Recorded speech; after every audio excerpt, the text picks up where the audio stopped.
नमस्कार, आप देख रहे हैं नेचर चैनल। मैं हूँ आपके साथ प्रीति।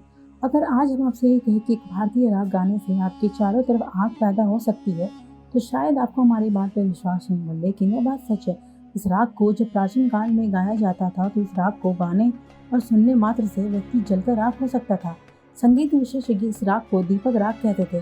कहा जाता है कि इस राग के गाते ही दीपक स्वयं ही जल उठते थे, इसलिए इस राग को दीपक राग से नाम से जाना जाता है। आज हम जानते हैं इस अद्भुत राग के पीछे का सच।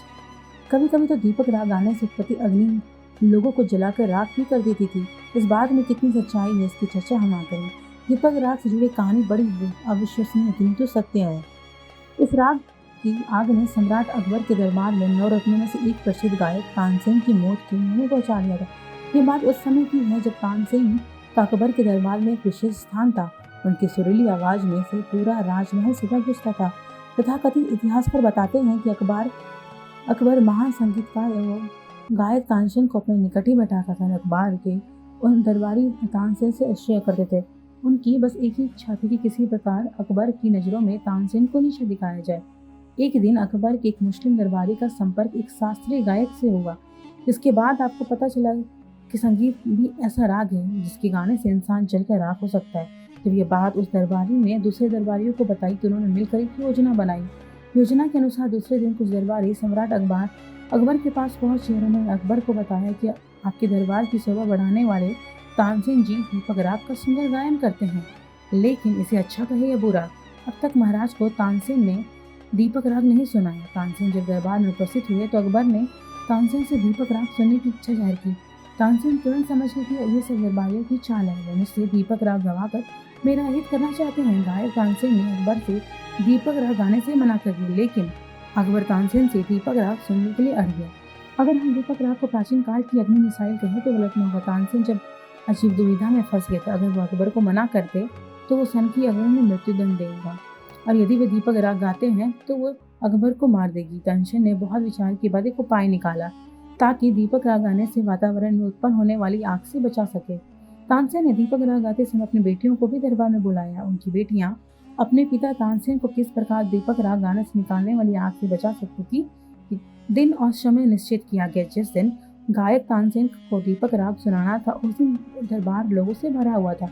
तानसेन ने बेटियां भी दरबार में उपस्थित थी। निश्चित समय पे तानसेन ने दरबार में दीपक राग गाना आरंभ किया। वो जैसे जैसे दीपक राग गाते जा रहे थे, वैसे वैसे दरबार में चारों तरफ गर्मी बढ़ती जा रही थी। शीतकाल में भी ग्रीष्म का भास हो रहा था। दरबार में सभी लोग पसीने पसीने हो रहे थे। दीपक राग के प्रभाव से वातावरण में उष्मा इतनी अधिक थी कि राजमहल के दीपक स्वयं जल उठे।